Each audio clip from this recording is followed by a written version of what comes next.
গতকাল কুমিল্লায় যে মুক্তিযোদ্ধাকে যেভাবে অপমান করা হয়েছে আব্দুল হাই সাহেবকে, এর চেয়ে লজ্জার আর ধিক্কারজনক ঘটনা বোধহয় বাংলাদেশে আর হতে পারে না। একজন মুক্তিযোদ্ধাকে জুতার মালা পরিয়ে তাকে ঘুরানো হয়েছে, গ্রামে তার ঘর থেকে বের করা হয়েছে এবং তাকে হুমকি দেওয়া হয়েছে সে যেন ওই গ্রাম ছেড়ে চলে যায়।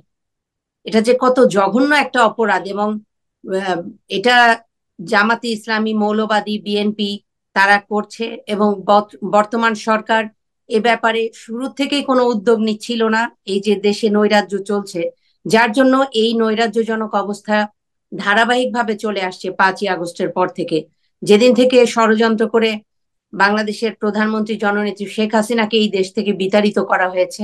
সেদিন থেকেই প্রতিটা দিন এই ধরনের ঘটনা ঘটছে: হত্যা, ধ্বংস, জ্বালিয়ে পুড়িয়ে দেওয়া এবং মুক্তিযোদ্ধাদের অপমান করা। আমার বাবাও একজন বীর মুক্তিযোদ্ধা ছিলেন, এম এ রেজা দাদাও ছিলেন। তো এটা যে একজন মুক্তিযোদ্ধার সন্তান হিসেবেই নয়, শুধু বাংলাদেশের একজন সাধারণ মানুষ হিসেবে এটা যে কতটা লজ্জার আমাদের জন্য, কতটা কষ্টের।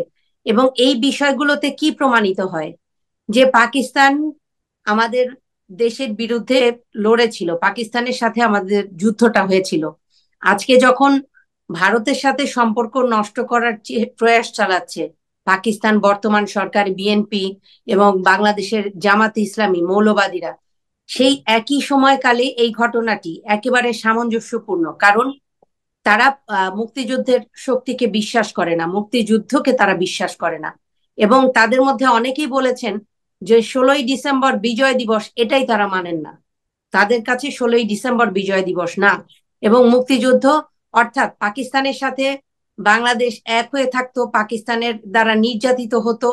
পাকিস্তান যে অমানবিক পাশবিক নির্যাতন চালিয়েছিল পূর্ব পাকিস্তানের, পূর্ব বাংলার মানুষের উপরে, সেটাই যেন বলবৎ থাকতো, সেটাই সঠিক ছিল।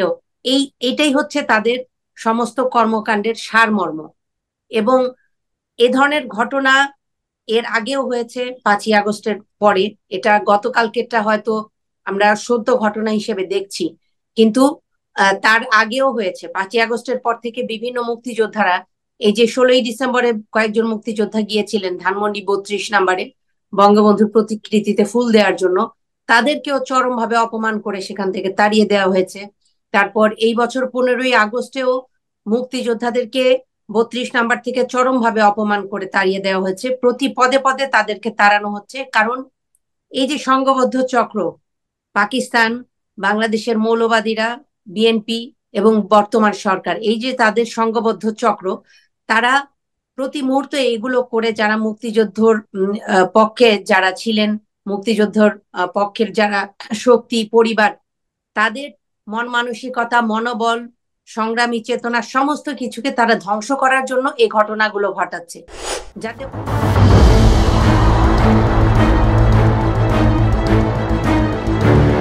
তা নয়। বর্তমান সরকার এটা প্রমাণ করতে চাচ্ছে যে বর্তমান সরকারও মুক্তিযুদ্ধের বিপক্ষের শক্তি।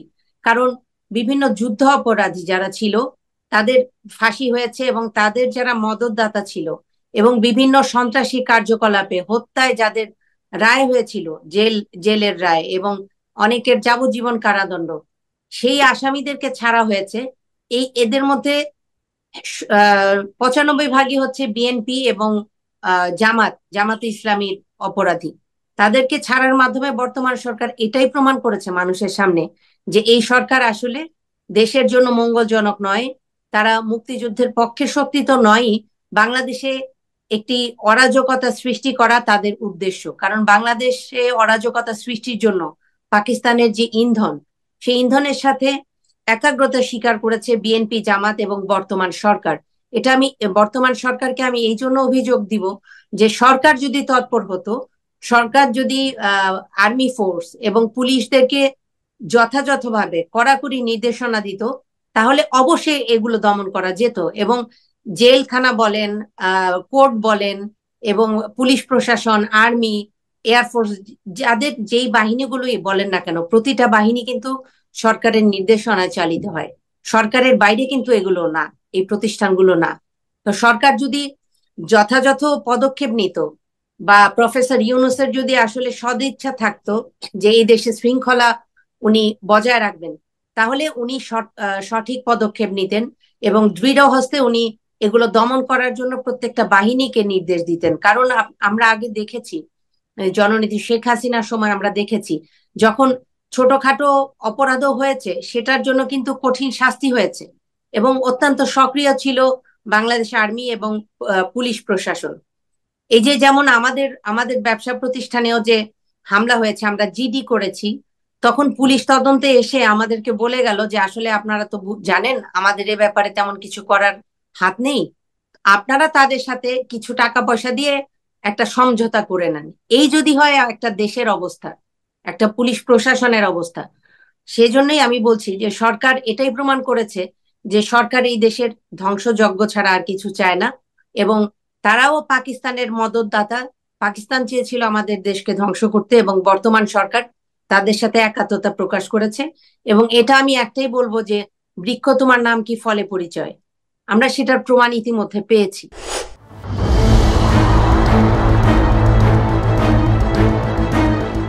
এই বিষয়ে আমি প্রথমে একটি কথা বলবো যে ভারত, আমি যেহেতু খুব নিরপেক্ষ ভাবেও বলি, নির্দ্বিধায় বলি, তাহলে এটা আমি আগেও বলেছি, আজকেও আমাকে বলতে হবে একই কথা, যে আমি মনে করি যে বাংলাদেশের জন্য শ্রেষ্ঠ বন্ধু রাষ্ট্র হচ্ছে ভারত।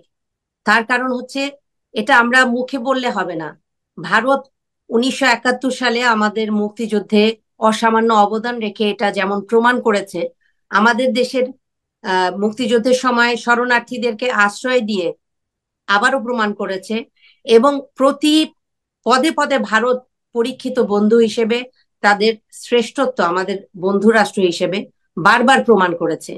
এবং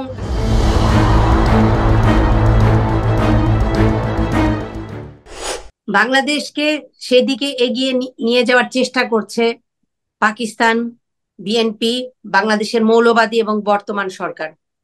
এই এই চারটি অ্যালাইন করে তারা এই চারটি জায়গা থেকে একটি যৌথ প্রক্রিয়া করে বাংলাদেশকে ভারত বিরোধী মনোভাবে তৈরি করা হচ্ছে। এটি খুব বড় একটি ষড়যন্ত্র। আমি বলবো যে যে ধরনের ষড়যন্ত্র জননেত্রী শেখ হাসিনার বিরুদ্ধে করা হয়েছিল ছাত্র আন্দোলনের খোলসে, ঠিক একইভাবে আপনি দেখেন বাংলাদেশে ভারতের পতাকাকে পদদলিত করছে বুয়েটের ছাত্রদেরকে দিয়ে। তারা জানে যে যখন বাংলাদেশে ভারতের পতাকা পদদলিত হবে, এটার জবাবে ভারতের জনগণরাও বাংলাদেশের পতাকা পদদলিত করবে, এবং বাংলাদেশে ভারতীয় পণ্য জ্বালিয়ে দেওয়া হচ্ছে, পুড়িয়ে দেওয়া হচ্ছে। তারা জানে যে ভারত আমাদের বাংলাদেশের অনেক বড় সংখ্যক ক্রেতা আছে যারা ভারতের পণ্য কিনে ব্যবহার করে।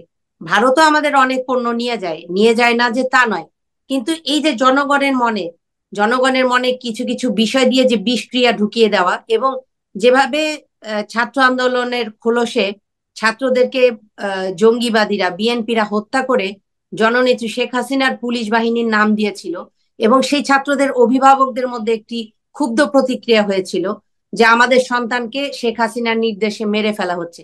ঠিক একই জিনিস, একই থিওরি কিন্তু তারা আবার অ্যাপ্লাই করেছে বাংলাদেশ ভারত সম্পর্ক নষ্ট করার জন্য। কারণ যখন বাংলাদেশের পতাকা কলকাতায় বা ভারতের যে কোনো জায়গায় পদদলিত হবে, বাংলাদেশিদের মনে প্রতিক্রিয়া হবেই, কিন্তু আমরা যারা উপলব্ধি করি যে যেখানে একটি ভারতের পতাকা এই দেশে পদদলিত করা হয়েছে, যেই দেশটি আমাদেরকে স্বাধীনতা এনে দেওয়ার জন্য কাঁধে কাঁধ মিলিয়ে যুদ্ধ করেছে, তাদের পতাকা আমরা আমাদের পতাকার সাথে সেলুট দিব, সেখানে ভারতের পতাকা পদদলিত করা হচ্ছে, তো সেই হিসাবে বাংলাদেশের পতাকা তারা পদদলিত করবে, এটাই তো স্বাভাবিক দৃশ্য। কিন্তু আমরা সেটা চাই না। এবং এই যে দেখেন কতভাবে সেন্টিমেন্ট গুলো তারা ক্রিয়েট করছে, কতভাবে করছে। এক হচ্ছে পতাকা দিয়ে, তারপর ভারতের রাস্তায় তারা সাজিয়েছে যে যেটা ডাস্টবিন, সেখানে বাংলাদেশের পতাকার ডিজাইন দিয়ে, যে ডাস্টবিনে বাংলাদেশের পতাকা মোড়ানো হয়েছে। এটি কিন্তু ভার্চুয়ালি করা হয়েছে, ভারতে এ ধরনের কোনো ঘটনা ঘটেনি, কিন্তু আপনি ফটোশপের বরাতে কিন্তু এটি করা যায়, আমরা জানি।